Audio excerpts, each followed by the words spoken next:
ఇవన్నీ మనుషులు ఉన్నాయండి. కింద కూడా చూపియండి, మళ్ళీ తర్వాత అంటారు నేను పైన చూసారు మేడం కింద చూడాలి దాంట్లో బట్టలు ఉన్నాయండి. మనుషులు ఉంటాయి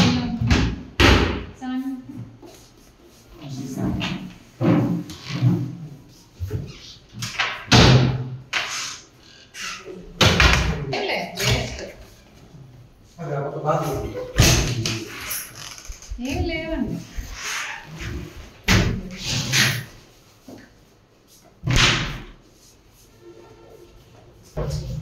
అవి బట్టలు కావట్లే కానీ ఏమ్మా 26 మంది ఉన్నారు కదా వాళ్ళ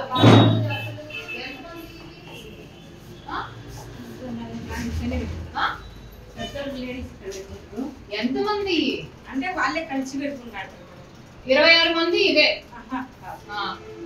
మరి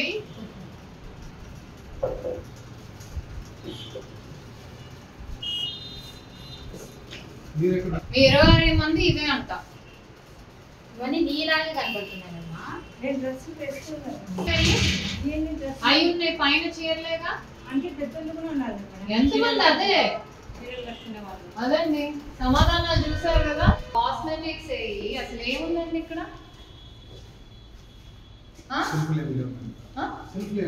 ఏం లేదు అసలు. ఎప్పుడు అలా బట్టలు ఉన్నాయి అంటే శానిటరీ నాప్కిన్స్ అని పేపర్ పెట్టుంది. అయ్యేమ్మా ఇవన్నీ తయారు చేసేవి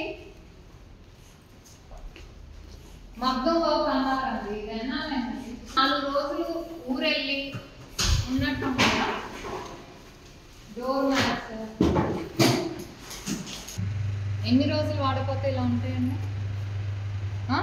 ఎందుకండి ఎన్ని రోజులు వాడకపోతే ఇలా ఉంటాయి మీరు చెప్పండి.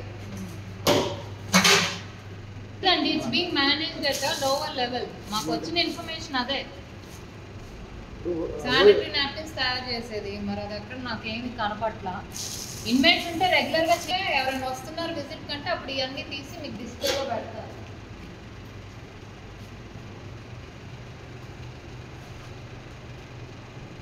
మీరు కూడా చూసారు. ప్లీజ్ మేక్ వద్దులండి. ప్రజల ట్యాక్స్తో కట్టే డబ్బులు నిజంగా సర్వీస్ చేసే వాళ్ళు ఇలాంటి వాళ్ళ వల్ల వాళ్ళు సరిగ్గా డబ్బులు అమ్మట్లేదు.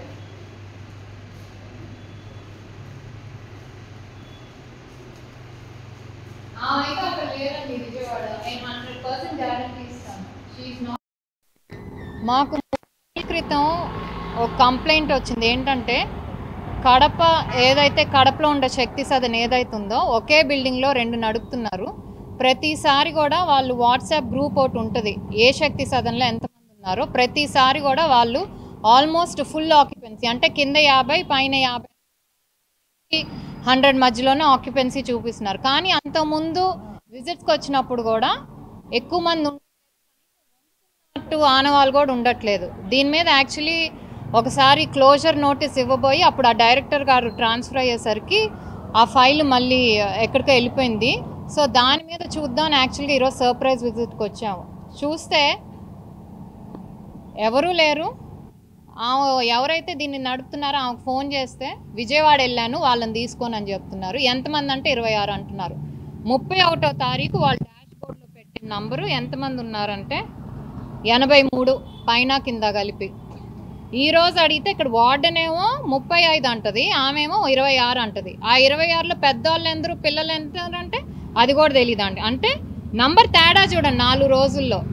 లోపలికి వెళ్ళి చూస్తే మొత్తం దుమ్ము కొట్టుకుపోయి ఎవరు కూడా ఇక్కడ 4 రోజుల క్రితం ఉన్న ఆనవాళ్ళు కూడా కనపట్లేదు. అంటే ప్రభుత్వాన్ని మోసం చేసి ప్రభుత్వాలు ఆడపిల్లలు ఎవరైనా అవసరంలో ఉన్నప్పుడు అన్యాయానికి గురైనప్పుడు ఇలాంటి హోమ్స్ ఎందుకు పెడుతున్నారండి? డబ్బులు ఎక్కువయ్యా. ఆడపిల్లలకి సహారా ఉండాలి, ఆసరా ఇవ్వాలి. వాళ్ళకి ఎటు గృహహింస కానివ్వండి లేకపోతే ట్రాఫికింగ్ కేసులు కానివ్వండి షెల్టర్ లేని వాళ్ళకి ఆడపిల్లలకి ఇలాంటి శక్తి సదన్స్ క్రియేట్ చేసి దాదాపు నెలకి ఇక్కడ ఒక ఆడపిల్ల ఉంటే ఆడపిల్ల మీద 5,000 ఖర్చు పెడుతున్నారు నెలకి. అంటే ఈమె చెప్పిన లెక్క ప్రకారం 100 అయితే నెలకు 5 లక్షలు. కానీ ఎక్కడా కూడా ఆ నంబర్ తెలియట్లేదు, ఉన్నట్టు కూడా కనపట్ల. రిజిస్టర్లు చూపించమంటే ఆమె ఇంట్లో ఉన్నాయి లాక్ అండ్ కీలో, ఆఫీస్లో లేకుండా లాక్ అండ్ కీలో తాళాలు ఉన్నాయి. రేపు పొద్దున వస్తున్నాను నేను అక్కడ ఉన్నానని చెప్తుంది. ఫోన్ చేస్తే మొదట ఫోన్ ఎత్తింది, ఆ తర్వాత నుంచి ఫోన్ ఎత్తట్లేదు, చేయట్లేదు. ఇది ఇక్కడ పరిస్థితి. అవన్నీ మేము ఇన్వెస్టిగేట్ చేస్తాం. ఎందుకంటే ఒక్కొక్కసారి కింద లెవెల్లో జరుగుతుంటే పై వరకు కూడా రావు. ఇది చిన్న అమౌంట్ కాదండి, నెలకు 5 లక్షలు అంటే దాదాపు 60 లక్షలు. ఇది నిజంగా అవసరం ఉన్న వాళ్ళకి పెడితే ప్రభుత్వం ఇంత ఖర్చు పెడుతుంది. ఎందుకంటే కేంద్ర ప్రభుత్వాలు, రాష్ట్ర ప్రభుత్వాలు ఆడపిల్లలకి ఆసరాగా ఉండాలి, నీడ్ ఇవ్వాలి వాళ్ళ అవసరాలు అని చెప్తే ఇలా ప్రభుత్వాలను మోసం చేసి దీనివల్ల ఏంటి, నిజంగా సర్వీస్ చేసే వాళ్ళు కూడా అందరినీ ఒక తాటి కింద కట్టేస్తున్నారు. అది చాలా తప్పు. దీని మీద ఇన్వెస్టిగేషన్ చేసి ఆల్రెడీ ఇక్కడ ఉన్న డిపార్ట్మెంట్ వాళ్ళని కూడా పిలిచాం, వాళ్ళు కూడా చూశారు దీని కండిషన్ ఎలా ఉంది మొత్తం అంతా కూడా. సో వాళ్ళు కూడా రిపోర్ట్ ఇచ్చి దీని మీద యాక్షన్ అయితే తీసుకుంటాం మేము.